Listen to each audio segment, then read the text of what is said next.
What you're about to hear are two excerpts from the American Nuke radio program from the 14th and 30th of October 2019. The interview is with Major General Paul E. Vallely, who, as we can see here, was a US Army Major General and senior military analyst who retired in 1993 after a career of 32 years. The links to the original radio shows are included below. General Vallely, I have a question for you from our chat room on the American Nuke Radio fan page. Do you know who the individual calling himself or themselves, if it's an organizational effort, Q? What do you know about that? Was that part of the PSYOP? What are you at liberty to say? Or is it a bunch of bunk? Well, let me just tell you the QAnon's tied to information. And it comes out of a group called the Army of Northern Virginia.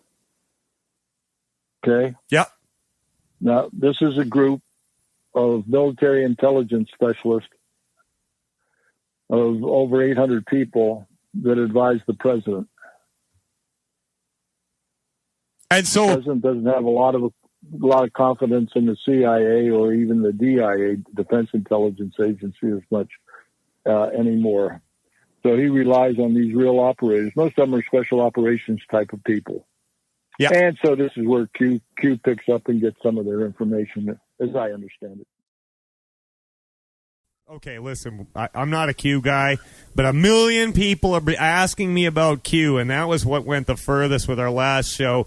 In the dying seconds that we have, can you say anything about Q being a white hat psychological operation? Yeah, it is a white hat. It is a white information system that gathers information, intelligence, and puts it out through a distribution that's called QAnon. And as we can see, most of the reports that come in from Q are very valid. The only thing they've been off on a little bit is when Attorney General Barr is going to come out with indictments. And the word was put out for the Red October to be October 18th. Well, that's since been delayed. So we're all standing by for these indictments from the Attorney General of the United States regarding the Russian collusion and the silent coup against President Trump. General Vallely, thank you so much for coming on the show. We've got to let you go. We have absolutely no time left. Well, there you go, everybody.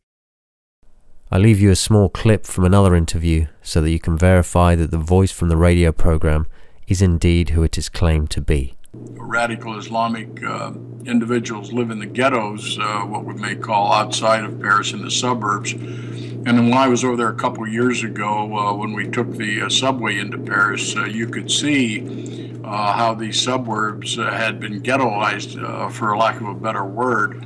And many of the Muslims who had moved in there and then became radicalized or radicalized even